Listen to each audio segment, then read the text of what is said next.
I would say that the grand theory of evolution is a mixture of science and philosophy. And the philosophy is more dominant nowadays than the science. Science is used to back up the philosophy and naturalism. What I find is that most people, most evolutionists, have never critically examined their own position. It's such a sacred cow, even in their own minds, it's unthinkable to start examining the weaknesses. It's an amazing stronghold. And so I guess I'm trying to suggest why the creation-evolution debate isn't the sort of logical argument that you'll get among scientists when they're discussing, say, the role of sunlight in triggering flowering.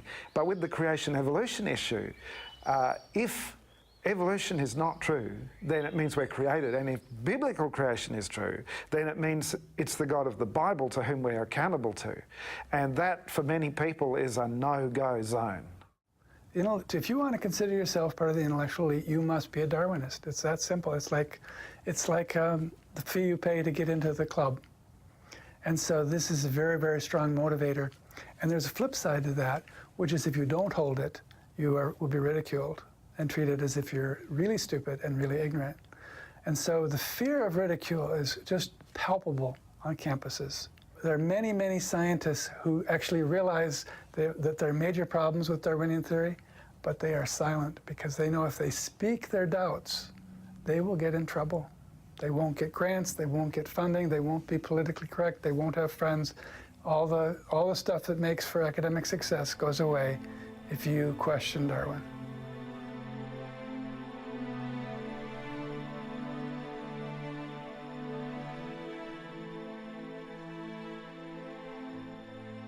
So, if evolution is true, many honest evolutionists acknowledge there is no rational basis for morality.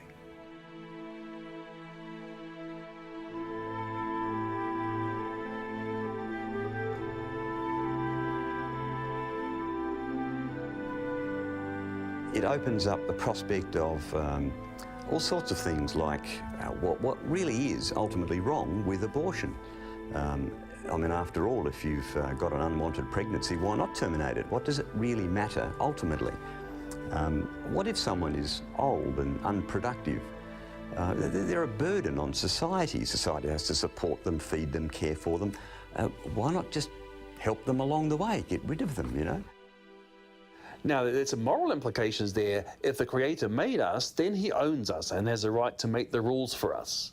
But if things make themselves, then there's no right or wrong. We're just really bags of rearranged pond scum. So what is murder? It's just one bag of chemicals impacting another bag of chemicals. Science can't tell you that murder is right or wrong. It can tell you that this action will kill something. It won't tell you that it's right or wrong. This issue of evolution affects so many things in people's lives. It affects the way they feel about themselves. It affects the way people treat one another. It affects their attitude to motivation for living. It affects the way they regard law in their country. It affects the value that they place on other human beings. Now, many critics of Christianity point to various religious wars, the Crusades, the Inquisitions. Now, first of all, these people were acting inconsistently with the teachings of Christ. Second, the numbers are minuscule compared to the atrocities committed by atheist regimes in the 20th century.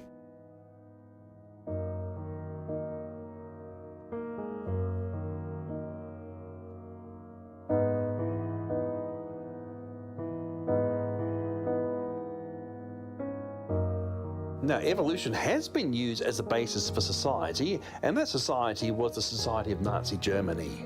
Now, Hitler was definitely trying to put Darwin's ideas into practice, like the idea of survival of the fittest, which means death of the unfit. Hitler believed that some races were more highly evolved than others, but the Jewish race was subhuman, he believed. And so if we take the ideas of evolution, we attempt to apply them to ourselves, the result is not pretty. It's hideous. It's evil. Now, I'm actually Jewish ethnically. And of course, my people were almost wiped out in Europe. 6 million of us were butchered by this evolutionary philosophy. And handicapped people were thought of as being less than human. Hitler's own propaganda films said, "We have sinned grievously against the law of natural selection by allowing the handicapped people to live." Wir Menschen haben gegen dieses Gesetz der natürlichen Auslese in den letzten Jahrzehnten furchtbar gesündigt. Wir haben unwertes Leben nicht nur erhalten, wir haben ihm auch Vermehrung gewährt. Die Nachkommen dieser Kranken sahen so aus, in denen Tausende lallende Schwachsinnige künstlich ernährt und gepflegt werden müssen, die tiefer stehen als jedes Tier. So Hitler replaced the Judeo-Christian ethic of sanctity of innocent life made in God's image with an evolutionary ethic that whatever's good for the evolution of the master race is good for society. After the war, the leading Nazis were put on trial, but some of them claimed they did nothing wrong because the laws of our country said it was okay to kill Jews. So on what grounds can you put them on trial? Only if there's a higher morality than national law. But where can this morality come from if not from the creator of humanity? If we just rearrange pond scum, there's no such thing as a higher law. Mankind is capable of doing all sorts of evil against other men, and to think that we might have kind of gotten this out of our system, or that we're structured our societies in ways that this can't happen again, is naive. If powerful people take on ideas that are poisonous, the result is the death of people. The last century was the most blood-stained in all of human history.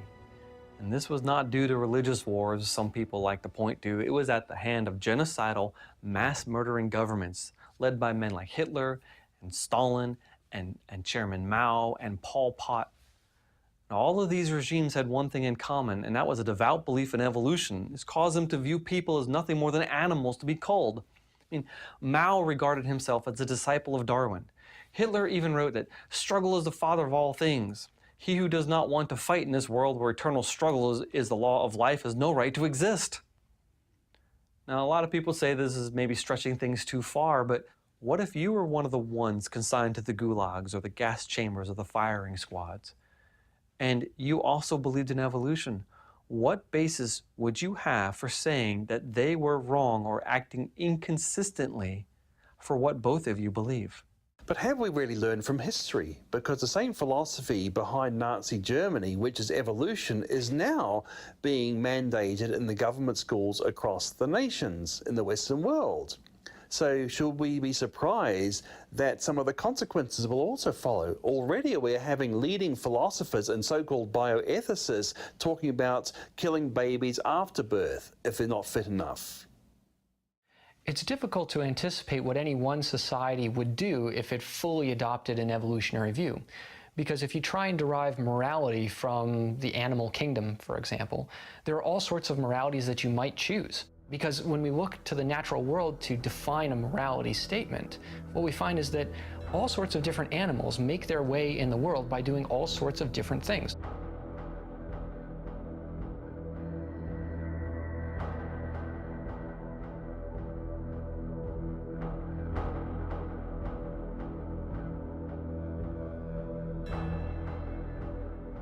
While there's beauty in nature, there's also horror. I mean, as Tennyson wrote, it is red in tooth and claw. Darwin realized this, and that seems to be behind his rejection of a belief in an altruistic God in heaven. But it's not only in the natural world we see these horrors, there are also human-inflicted terrors that can be even on a mass scale. So seeing these two types of evil should cause a revulsion in people.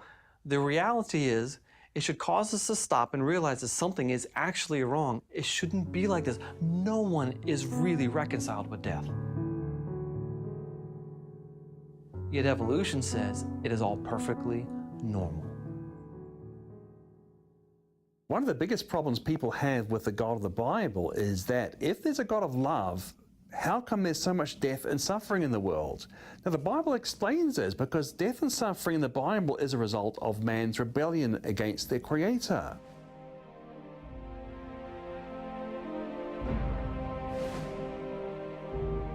But evolution says that death and suffering are a natural part of what produced man in the first place. So evolution provides no comfort for those who are suffering, because suffering, is part of life. It's part of a struggle for existence. There's another reason why an evolutionist will hold on to their belief system, even when all the fatal flaws are revealed. And that is because if evolution isn't true, it strongly points them in a different direction.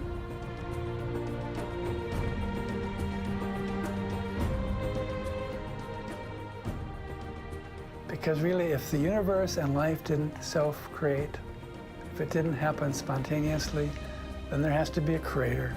And the creator is not likely to be some little green man from another galaxy.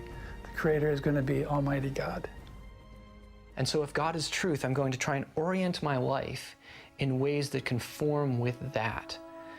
Whether that's the way I treat my wife and my children as a father and as a husband, whether that's the way I treat my old age and evolutionary colleagues with the utmost of respect, because I believe that they are people that are made in the image of God.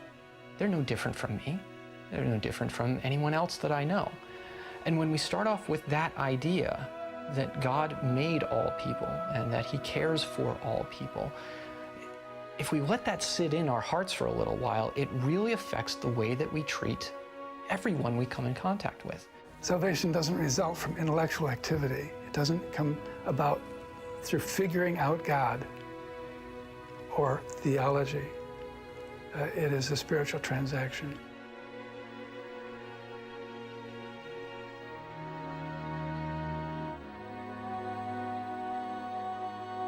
So for me, when I understood that God made a perfect creation, there was a literal fall, and that now God is restoring us by the sacrifice of His Son, it really transformed my faith.